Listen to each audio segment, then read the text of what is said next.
There is one person an avoidant never fully lets go of. And the truth is, it's rarely the one who chased them the hardest, or loved them the loudest, or tried to prove their worth every single day. It's not the one who demanded reassurance, or the one who pushed for constant closeness, or the one who tried to break their walls down. It's the one who didn't feel like pressure. The one who didn't feel like a trap.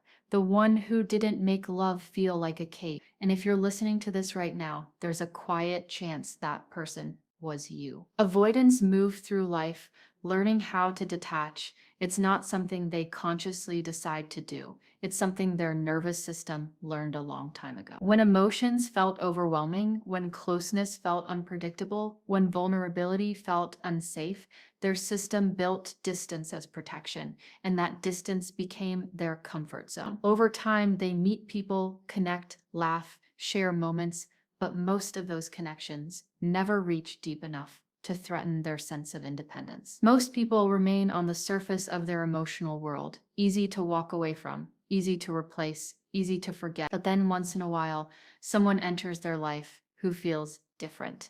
Not because they were perfect, not because they were dramatic, not because they were constantly trying to prove their real, but because they didn't feel like danger. From the very beginning, there was something about you that didn't activate their escape instinct. You didn't make them feel cornered. You didn't make them feel like they had to perform or become someone else, or constantly reassure you. Being around you felt strangely calm. It felt like they could breathe. And for someone who lives with an avoidant nervous system, that feeling is rare. Most connections carry a quiet tension underneath, a feeling that expectations are building, a feeling that emotional demands are coming, a feeling that eventually the other person will want more than they can give.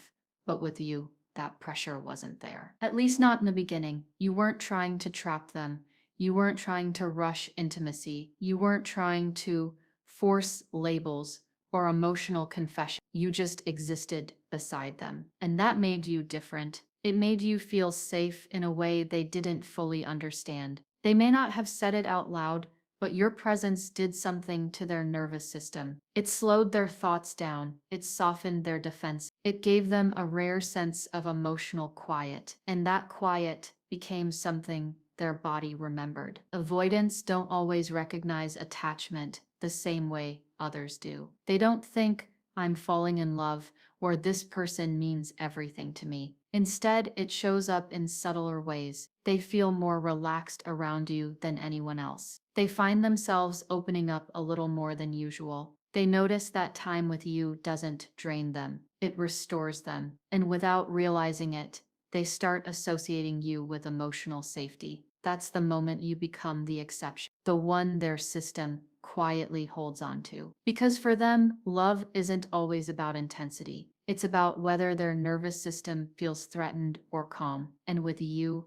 it felt calm. But here's where the paradox begins. The safer they felt with you, the more dangerous the connection became in their mind. Because safety leads to closeness, and closeness leads to vulnerability. And vulnerability is the very thing their system has spent years trying to avoid. So even though being with you felt peaceful, a quiet fear started growing underneath. A fear of losing control, a fear of depending on someone, a fear of needing you in ways they couldn't handle. And when that fear reached a certain point, their instinct wasn't to lean in, it was to pull back. Not because you did something wrong, not because they stopped caring, but because the connection was becoming too real, too close, too meaningful. You started to represent something they couldn't easily detach from. And that scared them. So they created distance. Maybe it was subtle at first, slower replies, less emotional depth, more focus on their independence, more time alone. And then eventually,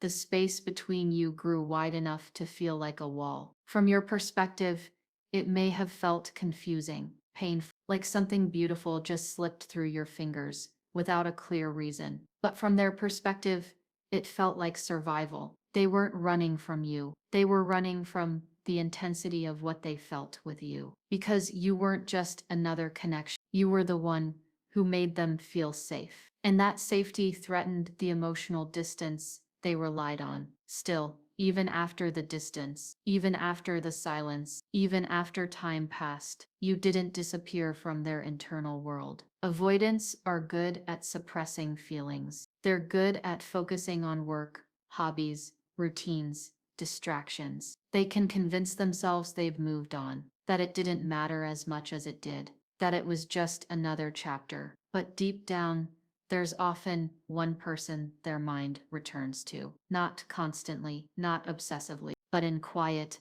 unexpected moments. A certain song, a familiar place, a random memory, and suddenly you're there again in their thoughts. Because you weren't just another relationship, you were the one who didn't feel like a trap, the one who felt like freedom. You didn't try to control them. You didn't force them to open up before they were ready. You didn't make them feel like love was a contract full of expectations. You made it feel like a choice, like something gentle, like something they could step into without losing themselves. And that's rare for an avoidant. Most relationships eventually start to feel like obligations, like emotional duties they can't fulfill, like pressure building slowly over time. But with you, it didn't feel that way, at least not until their fear took over. That's why, even when they date other people, there's often a quiet comparison happening in the background, not consciously, not deliberately, but their nervous system remembers how it felt with you, the calm, the ease, the emotional breathing room. And when someone new feels more demanding,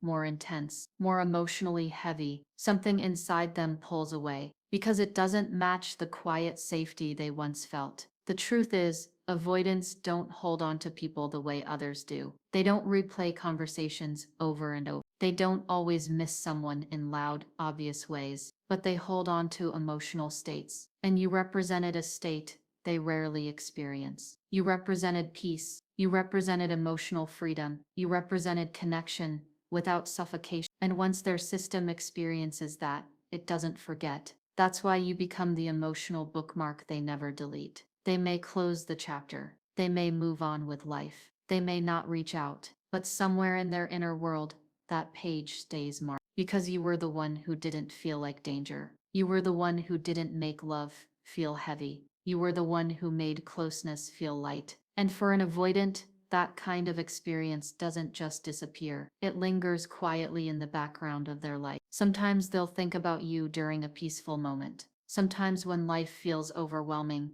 their mind drifts back to the times when things felt simple between you. Not because they're actively longing, but because their system remembers the emotional comfort you gave them. You were the one they didn't feel trapped by.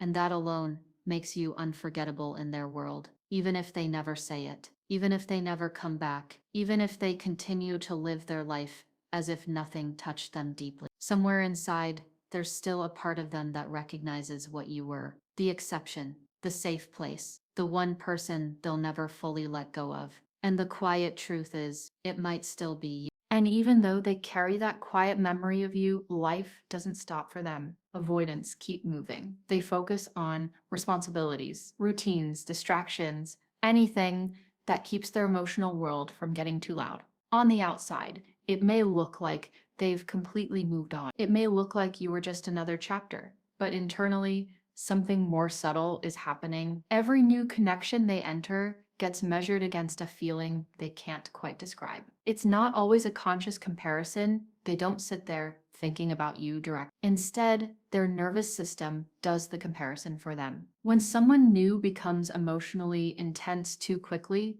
they feel the urge to pull back. When someone demands constant reassurance, they feel drained. When someone tries to control the pace of the relationship, they feel trapped. And in those quiet moments of discomfort, there's an unspoken contrast in their mind. Because with you, it didn't feel like that. With you, it felt calmer, lighter, easier. That's why new connections sometimes feel like they're missing something, even when the other person is kind, attractive, or emotionally available. The avoidant can't always explain it, but there's a quiet absence, a feeling that something doesn't match the emotional rhythm they once experienced. You became the standard without even trying to be. And the strange part is, they may never admit this to themselves. Avoidants are experts at suppressing emotional truths. They can convince themselves that the past doesn't matter, that what's gone is gone, that there's no reason to revisit old feelings. But the body remembers what the mind tries to ignore, and sometimes late at night, or during a quiet drive,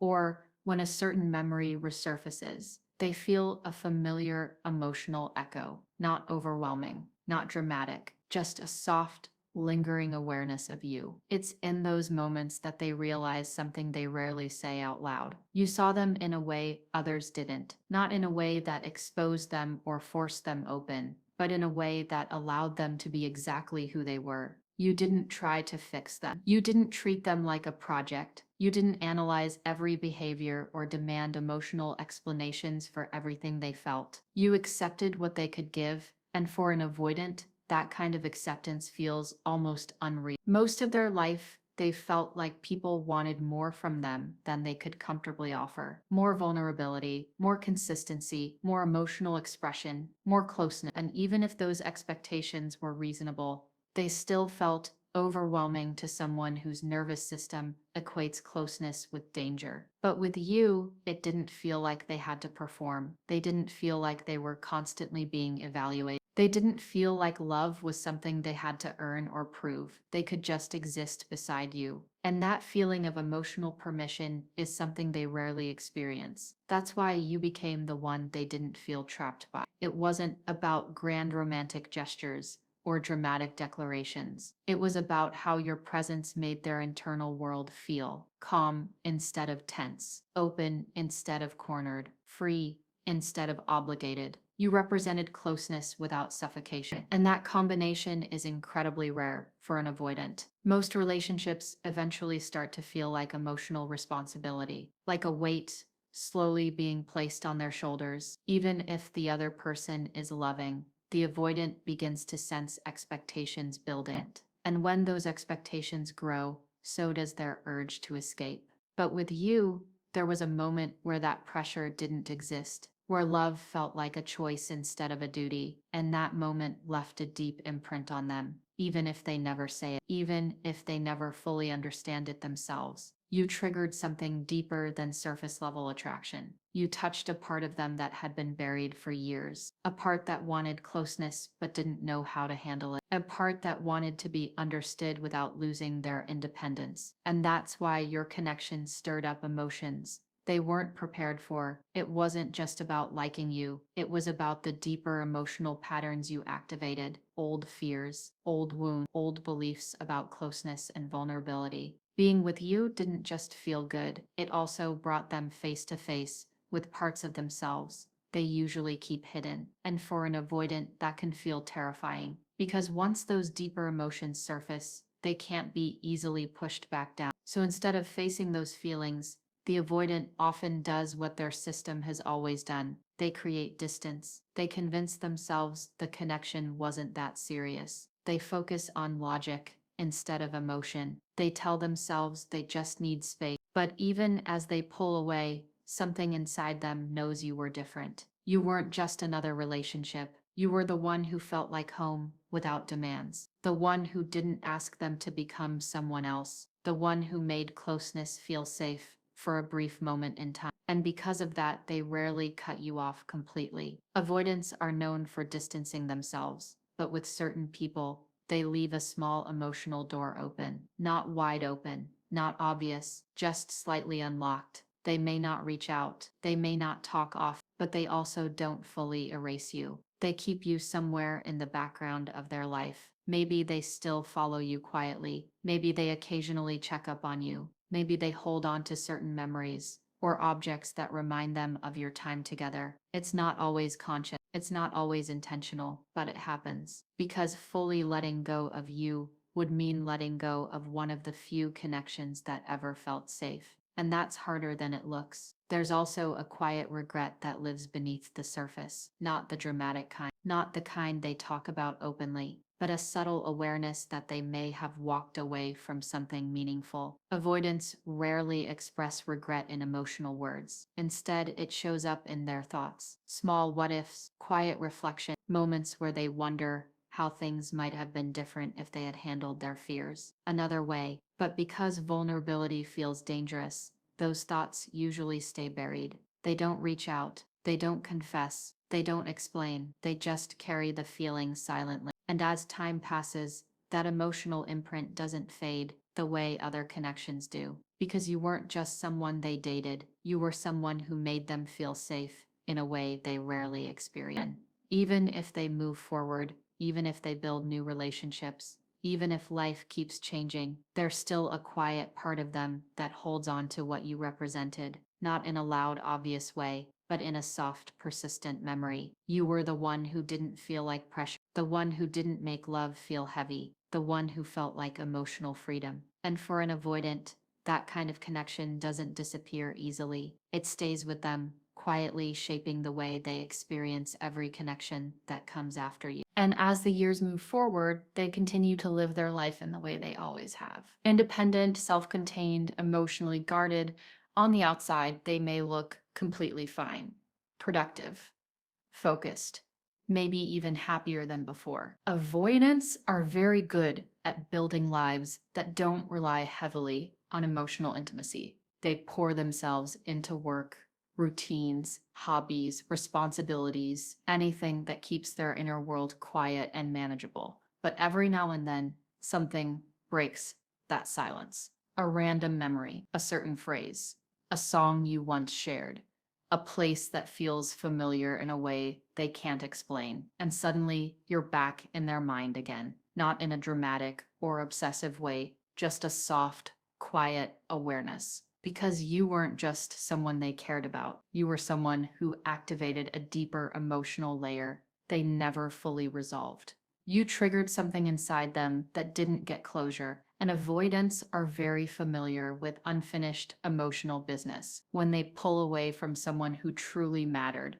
they don't always process the feelings. They don't sit with the loss. They don't talk through the pain. They just create distance and keep moving. But distance doesn't erase emotion. It just pushes it into the background, and you became part of that background. A quiet emotional thread they never fully tied off. That's why sometimes when life becomes overwhelming, their mind drifts back to you, not because they're planning to reach out, not because they're consciously longing, but because you represent a version of connection that felt safe, calm, and uncomplicated. And when everything else feels heavy or demanding, that memory feels like emotional relief. In a strange way, you become their silent emotional emergency contact, the person their mind returns to when things fall apart internally. They may never tell you this, they may never show it, but your presence lives quietly in the back of their mind as a place of emotional comfort. Because with you, they didn't feel like they had to perform. They didn't feel like they had to meet endless expectations. They didn't feel like closeness meant losing themselves. You gave them something rare, and once an avoidant experiences that kind of connection, it becomes a reference point for the rest of their life. They may date other people. They may even build long-term relationships. But deep inside, there's still a quiet comparison happening. Not always consciously, not always intentionally, but their nervous system remembers the feeling you gave them. And when someone new feels more demanding, more emotionally intense, more suffocating, something inside them subtly pulls away because it doesn't match the calm they once felt. You become the emotional standard they never admit to having, the one who set a feeling they can't quite recreate. And part of them hopes you're still the same person they remember. They preserve a version of you in their mind, a version that's warm, understanding, gentle, and safe. They don't imagine your flaws. They don't dwell on the conflict. Instead, they hold on to the emotional essence of how it felt to be around you, because that memory is comforting. It doesn't demand anything from them. It doesn't challenge them. It just exists as a quiet emotional refuge. But there's also something else underneath that memory, something they rarely acknowledge. You touched a part of them they keep hidden from almost everyone, a softer part, a more vulnerable part, a part that wanted closeness but didn't know how to handle it. And because that part only surfaced with you, it made the connection feel more intense than they were prepared for. That vulnerability scared them, not because it was bad, but because it was unfamiliar. An unfamiliar emotional territory feels dangerous to someone who's built their entire identity around independence and control. So when that deeper part of them opened up around you, their instinct was to retreat, to protect themselves, to close the door before things got too real. And even though they pulled away, they never forgot the feeling of that moment. The moment they let someone see the part of them they usually keep locked away. That's why you stay in their memory, because you weren't just another relationship. You were the one who saw behind the wall, even if it was only for a short time. And deep down, there's often a quiet regret that follows them. Not loud enough to change their behavior, not strong enough to make them reach out, but present enough to visit them in certain moments. It shows up when they see someone who reminds them of you. It shows up when they experience a relationship that feels heavier or more complicated. It shows up when they're alone with their thoughts and realize how rare it is to feel the kind of calm they once felt with you. They may not call it regret. They may not even label it as a loss, but there's a subtle awareness that something meaningful slipped through their hands. And instead of facing that feeling, they do what they've always done.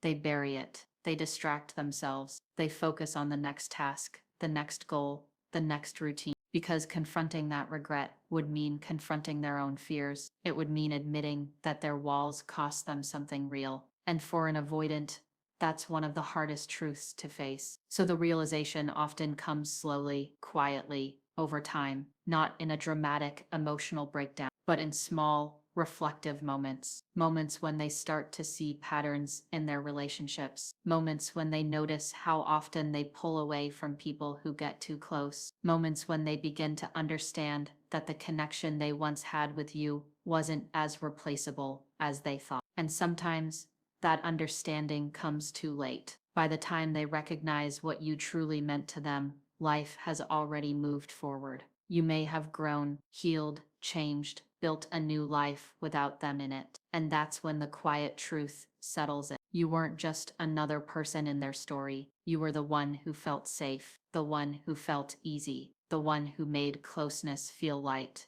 instead of heavy, the one who didn't threaten their independence, but instead coexisted with it. And people like that don't come around often. For an avoidant, they're incredibly rare. That's why, even if they never say it, even if they never come back, even if they continue living their life as if everything is fine, there's still a quiet part of them that holds on to you, not as an obsession, not as a constant longing, but as a soft emotional imprint. The person who represented a kind of connection they may never fully experience again, the one they'll never completely erase from their internal world. Because some people don't leave dramatic scars, some people leave quiet warmth, and that warmth lingers longer than anything else. And that quiet warmth you left behind doesn't disappear with time. It doesn't fade the way infatuation fades. It doesn't vanish the way surface level connections do. It stays in a softer, deeper place inside them, where emotions are stored without words. Avoidants don't always process feelings in the moment. They often understand them later, sometimes much later, when the noise of the relationship is gone. And all that remains is the emotional residue. And when that happens, the truth begins to surface in a way they can't easily escape. They start to see patterns in their life.